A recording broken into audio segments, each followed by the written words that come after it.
Hi, welcome to our Stribe webinar. Today, we're going to be talking about the tips and tricks to ace your next employee wellbeing survey. I'm Lucy, I'm the COO at Stribe, and I look after our customers, our survey strategies, and also some of our product development as well. Hi, Louise, it's lovely to have you with us today. And I'm hoping we can teach you a thing or two to get started on your survey journey.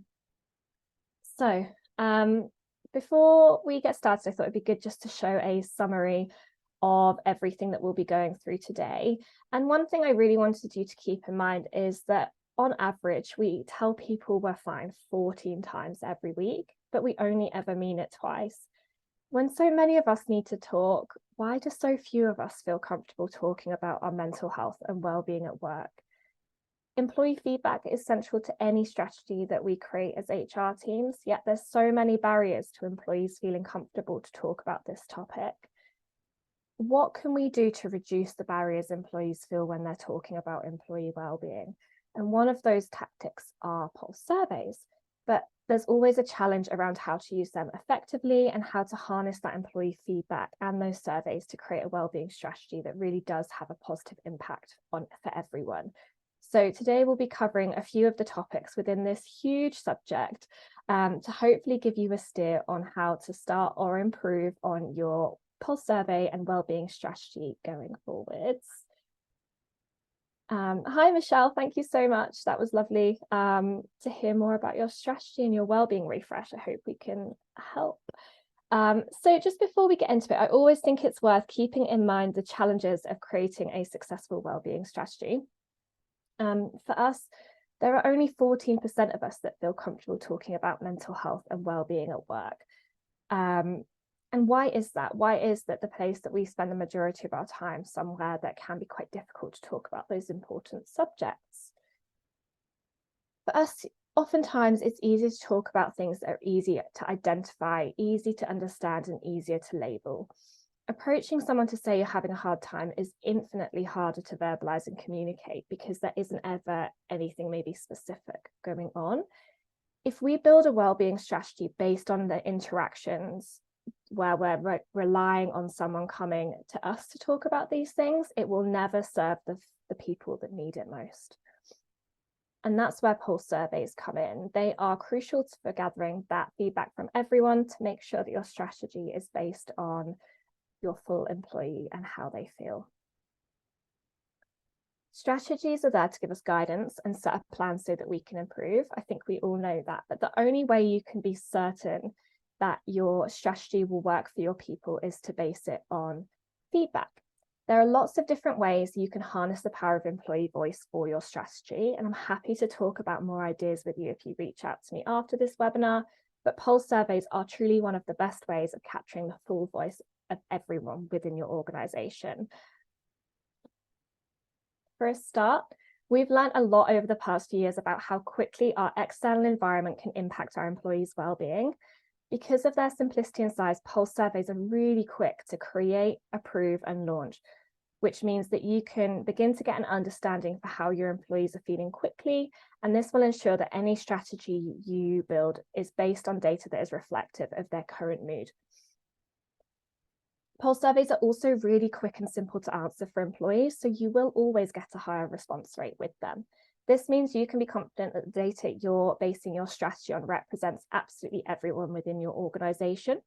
Choosing the right provider is important too. We want one that allows your employees to access the survey wherever they are. So if you have dispersed or offline teams, perhaps employees that don't spend all day at their desks, then you do need to consider having a think about software that has an app or online methods of engagement, just to make sure that you're making the most of that response rate and making sure that absolutely everyone is represented when you're looking at that data.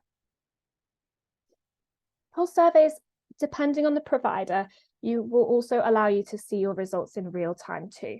So whilst these results won't represent everyone, sometimes we have to give up a little bit of quality data to make sure that we're acting quickly. And oftentimes when it comes to wellbeing, we do need to act fast. We saw how quickly things like the cost of living crisis really impacted our staff. That was something that we needed to act quickly with, and pulse surveys will give you the ability to do that. The simplicity of pulse surveys also means that they are relatively easy to analyse and draw insights from. Choosing the right platform for you will also mean that you can avoid hours spent in spreadsheets, and all of the analysis is done for you. So making it clear what the trends are also means that you can be confident in the changes that you're creating for employees. So having that really thorough reporting and that automated survey reports will mean that you can take those insights really quickly and be certain that they're going to do the best for your employees. It can be really easy to get overwhelmed when thinking about how you tackle a huge topic like employee engagement, especially when you're thinking about it in the context of pulse surveys, which typically are shorter. There are a couple of structures that I like to keep in mind that help me simplify this, particularly when I'm thinking about such a huge topic, and make sure that I'm building a survey that is really focused on the right things for my employees. These aren't set in stone, by the way, as with everything that we work with here. I like to view these as a starting point rather than rules to follow. Obviously, you will need to adapt them for your own strategies, your own resources, and your own teams too. Firstly, the pillars of well-being. These are a great way to help you prioritize which areas of well-being to think about first. I've done work with a few organizations to help them look at past survey data as well and work with them to really understand where to go next. So that is always a really great place to start. If you do have past survey data or any kind of employee voice data to work with, it's a really great place to look at when you're starting to understand which pillars of well-being you may want to work with. All 4 pillars are really important. And the one key thing to remember here is if one is lacking, the rest can also suffer. So for example, an employee's financial well-being can affect their mental well-being, and their emotional well-being can also have an impact on their physical well-being. That's why we do tend to recommend including a question that represents each area of well-being when you're doing these types of surveys. This gives you all the information you need to develop that well-rounded employee well-being strategy. But we also need to be aware that at times there are things that have greater priorities than others. For example, I keep going back to financial well-being, but I do know it's a really big topic in our world at the moment. So perhaps you may want to look at exploring that in more depth, and that's completely okay too. Next, the idea of Maslow's hierarchy of needs is a theory that we can use to kind of prioritize some of those additional questions. The idea is that our needs are constantly changing as human beings, and the hierarchy is there to illustrate that each level of need needs to be kind of addressed and met before we can move up a level. So at the basic level is the survival needs, and growth at the top. So by structuring your pulse surveys and thinking about the questions that you include in your pulse surveys, you can use questions that reflect each of these levels, and they will help you understand where your gaps are. This makes it really easy to make informed decisions about how to improve your employee wellbeing strategy going forwards as well. So thinking about how your questions kind of sit within those levels, and also kind of structuring, having a think about the resources and support that you have within your teams will help you kind of focus those pulse surveys and really make the most of the survey that you're putting out. If you do want some ideas for how to structure those questions within that hierarchy of needs, we do actually have a resource on that on stribehq.com, which I will make sure we share with you after. And that is essentially breaks down some ideas for employee engagement pulse surveys within the levels of that pyramid. How each question is structured is also really crucial to your wellbeing survey. Not only will the structure of your question influence your results, but it also impacts your response rates. If employees don't understand the question, they just won't answer it. So it's something to really keep in mind with your language, but also how you structure it. I'm going to cover some do's and don'ts in the next slide, but if you're interested in what questions to ask when it comes to employee wellbeing, specifically, we do have a blog called the 22 Best Wellbeing Questions, which is a great resource to have a look at, and we'll make sure we follow up with that too. So first off, when you're thinking about how to structure your wellbeing questions within your survey, just consider the tone of your question. We all have a tendency to respond positively to questions if the tone makes it sound like it should. So whilst we would love to hear that everyone has really enjoyed their training this week, have a think about how you can structure that question in a more neutral way to make sure you get a really balanced response in your reports. Secondly, consider whether you want to have your employees and respondents answer in a reflective way or more in the moment. There isn't necessarily a right or wrong here, but the way you structure those questions will give you a different kind of response to analyze in your reports. So how was your day-to-day? You will tend to capture the mood and emotion of the employee in that moment. Whereas how was your week last week? An employee will be more reflective over the week. There maybe will be less emotion and more kind of thought behind what exactly happened, the events, and how that impacted their mood and well-being moving forwards. You also want to use questions broad enough to apply to all respondents. So this comes back again to that point I made earlier about making sure questions are simple. You want to make sure that your questions are broad enough to apply to everyone so that everyone responds. This will affect not only the response rate of the pulse survey you're running at this time, but also future pulse surveys too.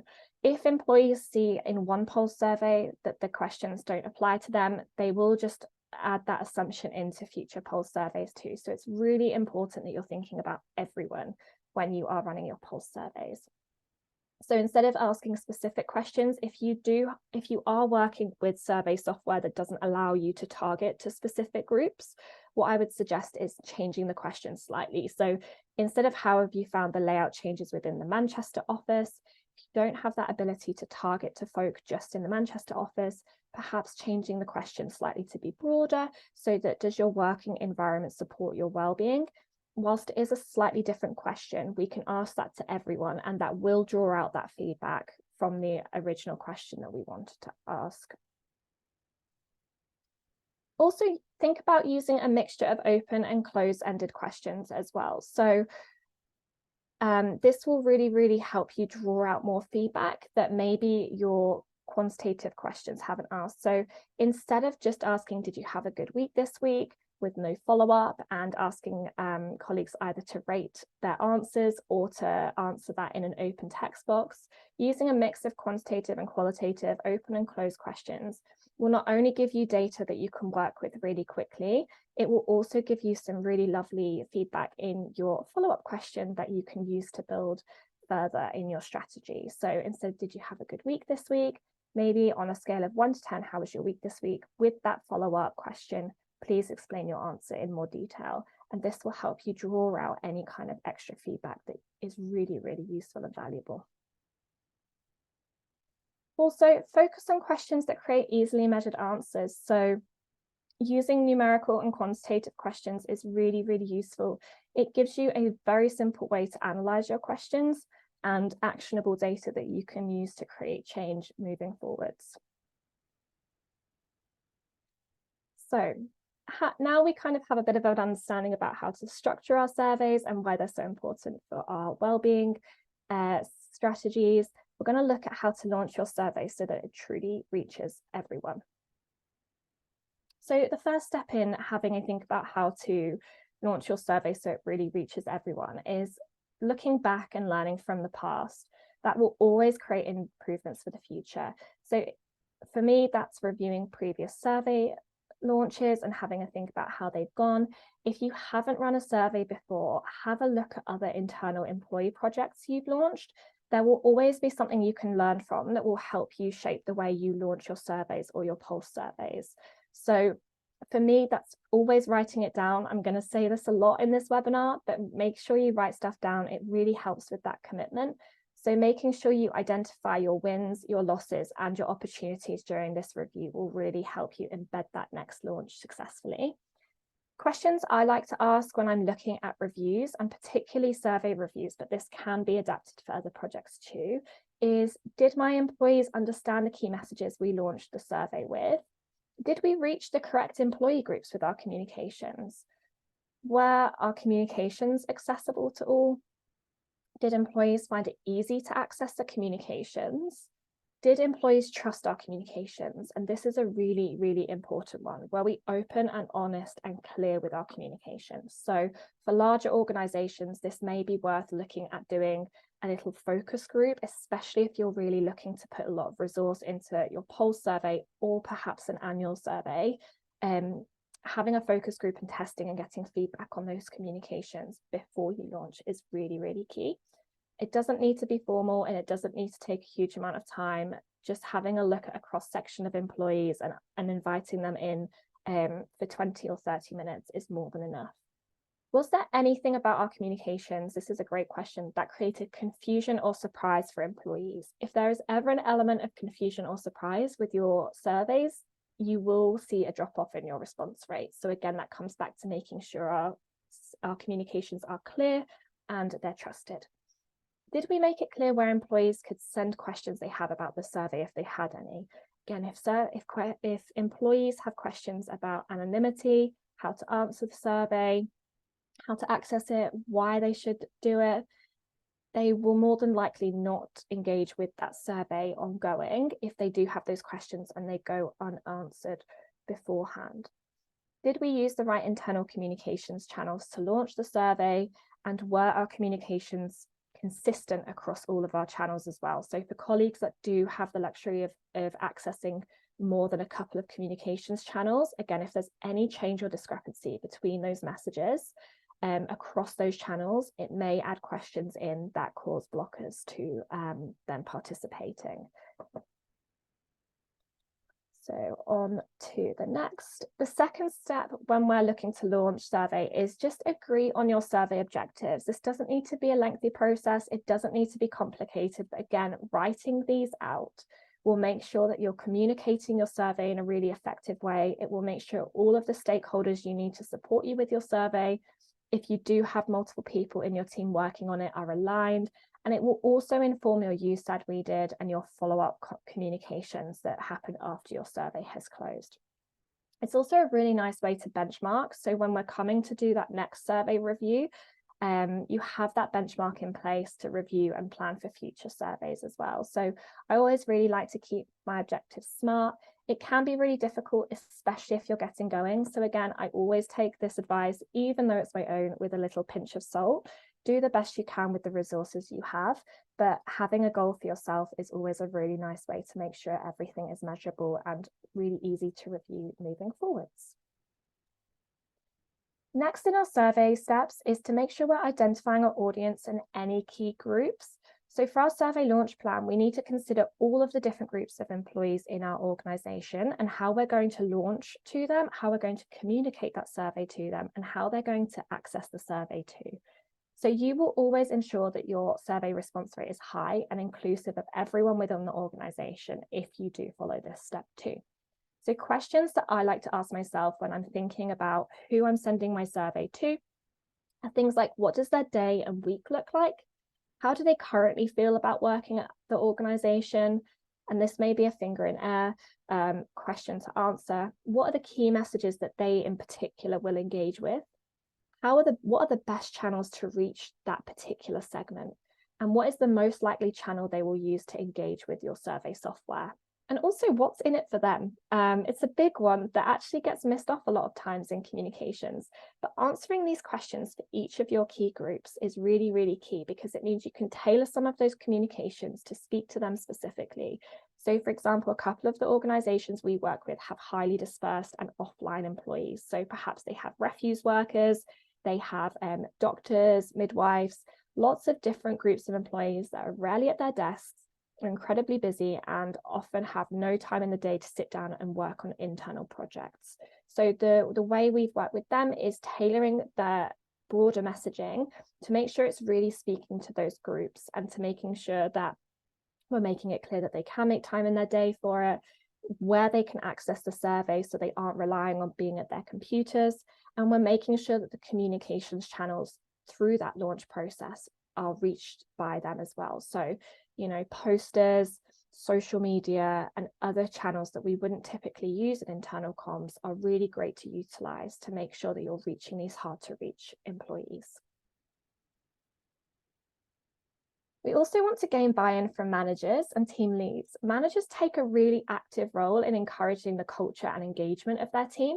And this means that they have a huge influence on their team and they play a key role in the launch of your survey. So one thing that we do need to keep in mind when thinking about managers is that new initiatives can make people feel really uneasy or reluctant. Changes can be difficult, and especially when the change may require training or changes to their working pattern or extra things on their to-do list. Managers have a huge amount on their plates, and finding time to start something new can be really difficult. So thinking about how we can gain buy-in from managers before you launch a pulse survey is really, really important. Again, this comes back to our previous slide talking about identifying your key groups. Managers should always be one of those groups. And one thing I like to think about is the key messages we would use specifically for managers. So things like it will save them time, it will help them understand the little things so they don't become the big things, and it empowers them with data-led decisions, particularly if you're using survey software that allows you to segment by their teams. They'll receive their own personalized report to allow them to do what they need to with that data. We have a really great blog on this topic too, so I will make sure we follow up with that afterwards, but it goes into a lot of detail about the psychology of managers and why pulse surveys aren't always received well by some of them, and how we can really put in a lot of work to make sure we're bringing every manager on board, because they genuinely are the key to success when you're looking at how to launch a pulse survey and make sure that everyone is joining in with it. Next, we want to create a set of key messages.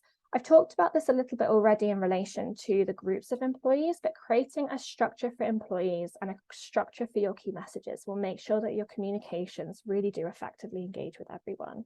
So some of the things that you might want to hit when you're thinking about your key messages are why you're launching an employee survey in the first place. Seems really obvious, it isn't always. So what themes and topics are you looking to enhance for them? What changes might you make as a result of that survey?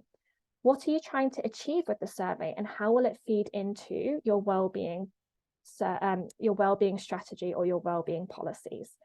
How the survey feedback will be collected and what employees can expect from participating.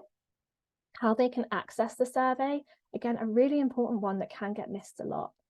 How the survey software works and how it maintains anonymity. So anonymity is a really, really key point in surveys.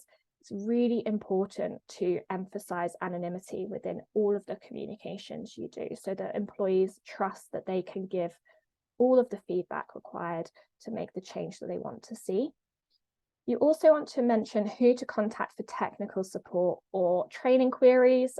Training is a bit of a big word for this, but just making sure that they feel comfortable answering the survey, they understand how to use maybe the form or the software you're using.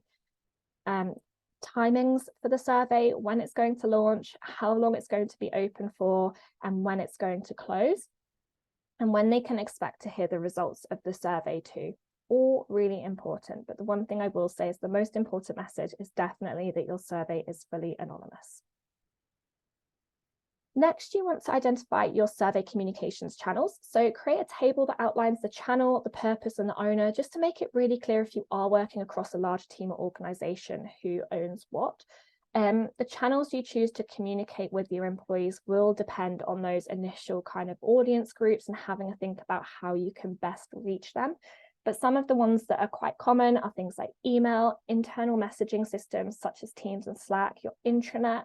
Sometimes doing virtual training and presentations, particularly for key groups, is really, really impactful. Physical marketing materials, particularly if you do have a large proportion of deskless employees. So posters and leaflets are really, really great. A video for launch and a video talking employees through how they can answer the survey, what it will look like, what to expect when they're actually in there doing it. Social media is a great communication channel that can be often overlooked in that internal comms perspective. Team meetings and events are a really great place to use to kind of just add reminders in, and obviously staff newsletters too. So there's a great mix there available for you to communicate. Next, we want to just make sure we're agreeing on timelines and stakeholders. Make sure that you agree on a survey owner. so that your pulse survey moves from idea to completion.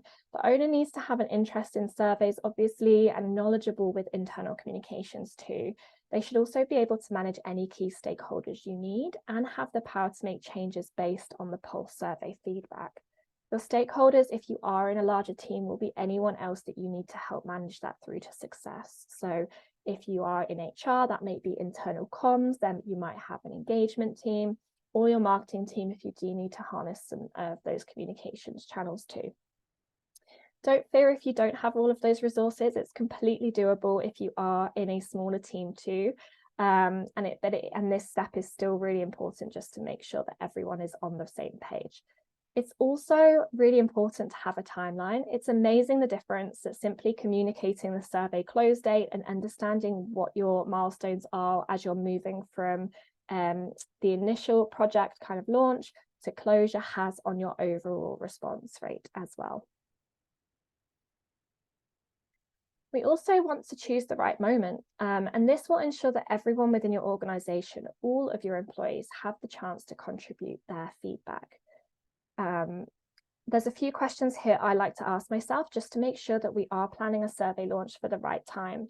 So just being aware of any big deadlines that are coming up, particularly if you are a business that perhaps has busy periods, maybe you're in logistics or delivery and you're coming up to Christmas, maybe you're in finance or accounting and it is tax season. So just be conscious of those deadlines and those busy periods. Employees will be very, very unlikely to engage as well with your survey.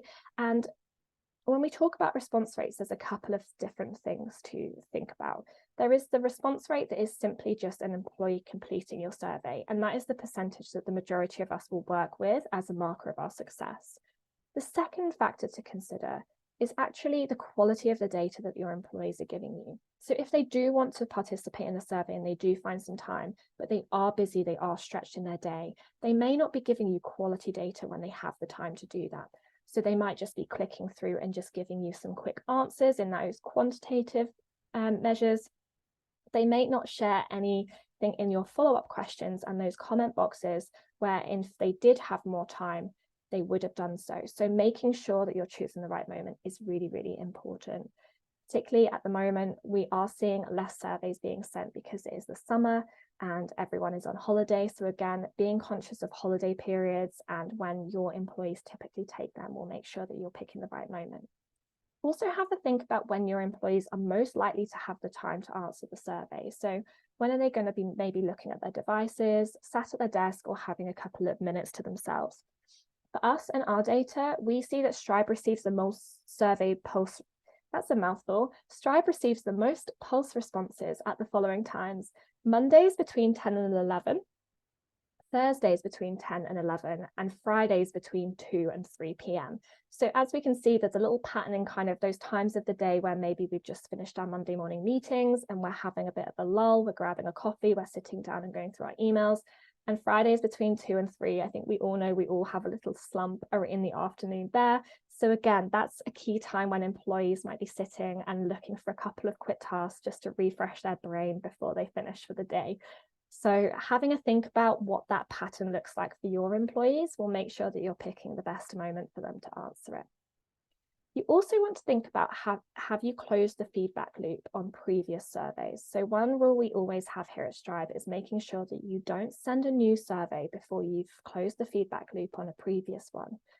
If you haven't, that's okay. We just need to make sure you've done that before you launch this wellbeing survey. So being conscious of that too. Not feeding back after your survey will just impact your response rate and breed a little bit of discontentment within your employees that they are giving you lots and lots of feedback and you're not necessarily listening to them. Corey, I can definitely make sure I follow up with those best times and surveys after too for you. The next thing to think about is communicating results and actions, just as I just mentioned there. One of the biggest frustrations for employees is that they take the time to give feedback and then feel ignored if they don't hear anything afterwards. So what I always say is launching and closing your pulse survey is just the start of your pulse survey cycle.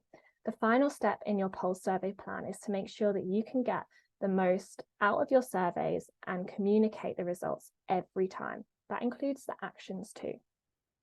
If you aren't sure that you have the resource to communicate and/or act after your survey closes, then reconsider your pulse survey schedule just to make sure that you can definitely include this step. It is a brilliant way to make sure that you're building that really collaborative and trusting environment where employees trust that the feedback they're giving is listened to, and they will continue to fully participate in surveys as well. Finally, just a little bit on survey software. I am biased. We do run our own survey software, obviously, but this is just such an important point. So I do want to make sure that we talk you through some of the things to consider when you're using pulse survey software for your next wellbeing survey. So different survey platforms provide very different formats, and every single one has their benefits. So it's really important that you have a think about the platform and the one that suits your employees the best. That's the one thing that I will always highlight for you here. So a few of the things that we really want to go through is, one, making sure that you guarantee employee anonymity. Employees really genuinely do need to trust that it's anonymous to make sure that they are feeling comfortable to share the most detailed feedback, and all of that detailed feedback will make sure that the wellbeing surveys, the wellbeing strategy that you are building is built on feedback that is really reflective of everything they're experiencing at the moment. So whilst using free tools such as Google or Microsoft Forms or SurveyMonkey are great, they're a really great product to use if you are looking to get started and experiment with surveys. Third-party survey software providers that are built specifically for employee surveys will always give that confidence that everything is truly anonymous, as long as that's within their feature set. So making sure that you're looking for a survey provider that really does give that trust to employees is key. We also want to think about how everyone can access the survey. So I've spoken about this a little bit before, but it's really, truly important, particularly if you have a large proportion of colleagues who aren't desk-based. Do make sure that you're looking for a solution that doesn't just rely on email distribution, because that will alienate a portion of your employees, and it will make sure that that data you are working with to build your strategy isn't reflective of everyone. So with your survey software, think about, does it give you the ability to share your survey via links, via QR codes that you could include on your launch posters? Can employees access it via an app? All of these things will improve your chances of reaching everyone and make sure that your survey results are really truly reflective. Another thing to think about with some survey providers is if you can customize the questions, or does your platform ask that you use a set of questions that are recommended by them. These constraints will not only affect your response rate, particularly because, again, those questions may not feel relevant for everyone, but it will also mean that you can't tailor the survey to really represent the changes and the issues that are affecting your employees. So having a look at something that is customizable will make sure that you are really tailoring that wellbeing survey and therefore your wellbeing strategy to the needs of your employees. Really important. Another point is just thinking about, is it powerful enough to handle the analysis that you need to do? And this is less about creating really hyper complicated survey reports. That isn't necessarily the best option for most folk, especially if you are really busy in your day. You want to make sure that your survey reports that the software produces are actually simple enough that you can see exactly what you need to see very quickly, understand the key trends, create those actions based off of the feedback, and then move on and create that change for your employees. What I always say is, while surveys are a really important part of this, they should actually be the place that you really do spend the least amount of time, and your software should facilitate that. Next slide. And that is everything from me today. We've whizzed through those slides. Thank you so much, everyone. After this, obviously, we would love if you could share your favorite insight from this talk and tag myself or tag Stribe on LinkedIn. We absolutely love hearing about what you've learned from these talks. It's one of our favorite parts of doing these. So please do share. You can also pop me an email afterwards if you have any other questions around pulse surveys. But does anyone have any questions just now that they wanted to ask? We do have kind of 5 or 10 minutes if you do have anything just hot on the list. I will give you a kind of a minute or two in case anyone does have anything. But yeah, if you didn't want to pop it in the Q&A chat, you did want to have a little chat with me or one of our team afterwards about how best to do surveys, or harnessing the rest of the employee voice. There's a huge amount out there in terms of data that a lot of folk leave on the table when they're building these strategies that we can help you with as well. I'm really happy to have a quick chat with anyone, so you can email me on lucy@stribehq.com or reach out on LinkedIn afterwards as well. And my inbox is always open for anyone that has any quick questions. Thank you, Corey. I'm really pleased you've learned something, and we're looking forward to sharing more as well in the future. Don't think anyone has any questions, so I will just wrap up and say thank you again for being such a wonderful audience. It's been lovely to have you all today, and I really truly hope you've learned a couple of things that you can take away to improve the wellbeing strategy and your pulse surveys in your own organizations. Like I said a second ago, if you do have any questions, no matter how big or small, we genuinely do want to make sure that everyone is making the most out of surveys. So we are more than happy to answer any questions, share our knowledge, or share some experiences from other customers that we work with. Please just let me know either on LinkedIn or email. And yeah, that's it, I guess. Have a wonderful, wonderful day and a wonderful week. And I will speak with you all very, very soon. Thank you again. Goodbye.